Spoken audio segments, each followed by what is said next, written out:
Paano nga ba kumikita o kikita ang isang monetized YouTube channel?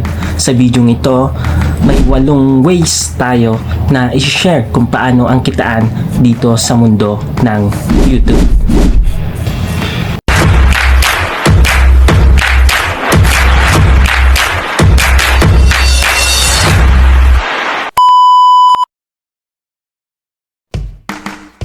Hello everyone, this is your Keo.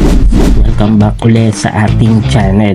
Kung bago ka pa lang sa ating channel, ang channel natin ay gumagawa ng mga tips, tutorials, mga weekly updates, and other useful things pwede natin mapakinabangan. So kung gusto niyo yun, feel free to subscribe sa ating channel. Ang topic natin ngayon ay all about kitaan sa mundo ng YouTube. Pero bago yan, kung hindi ka pa monetize or bago ka pa lang sa YouTube, baka kailangan mo tong malaman para kahit papano ay gaganahan ka.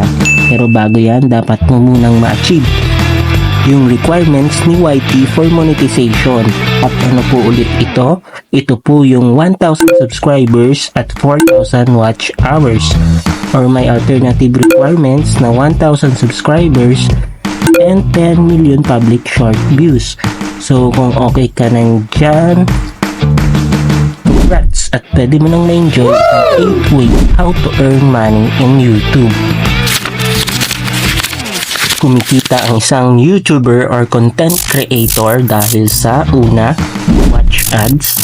Karamihan sa mga content creator or YouTuber ay ito ang pinaka-source of revenue sa YouTube.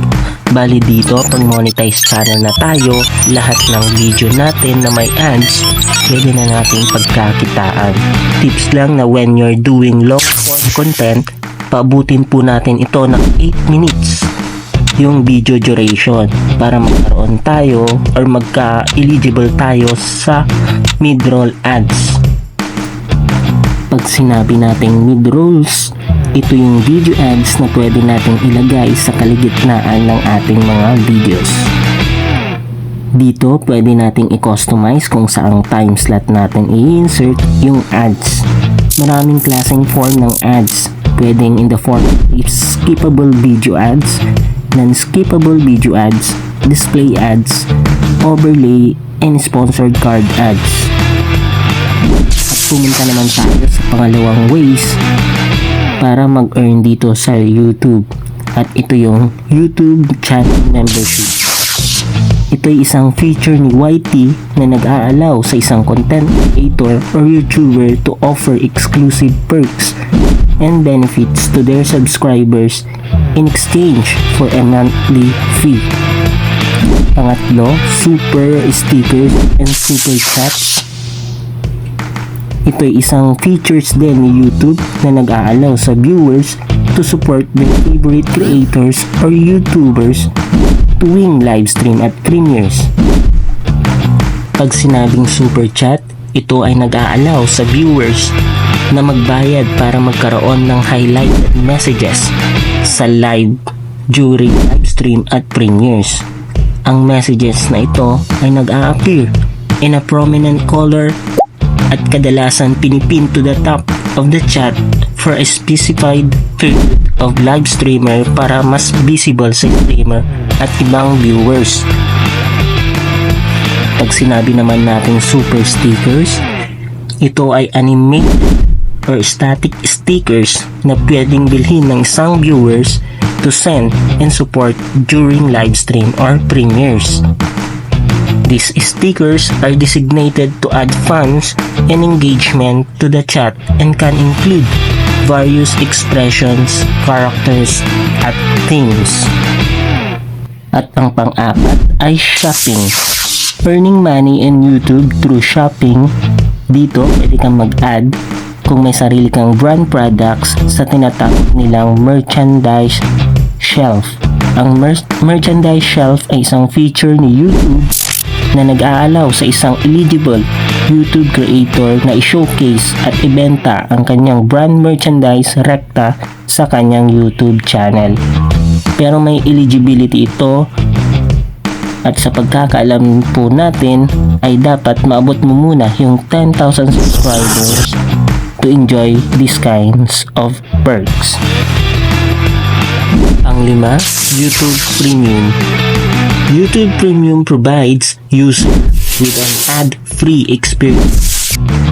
Pwedeng ma-access ang mga exclusive content at iba pang mga benepisyo. So kung paano kumikita ang YouTuber dito kung ads-free ang videos mo na naka-premium, kikita kay YouTube through watch time contribution. YouTube earn revenue and YouTube Premium subscribers ay nakabase sa haba ng oras na nag-spend sila watching your videos and content. The more watch time your videos accumulate from premium members, the higher your returns or earnings.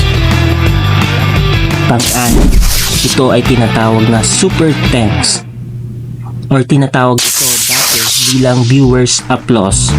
Ito ay isang feature ni YouTube na nag-a-allow sa viewers to show their support sa mga content creator by purchasing a thank you message na mag-a-appear sa mga videos. Pang-7 ay YouTube Short.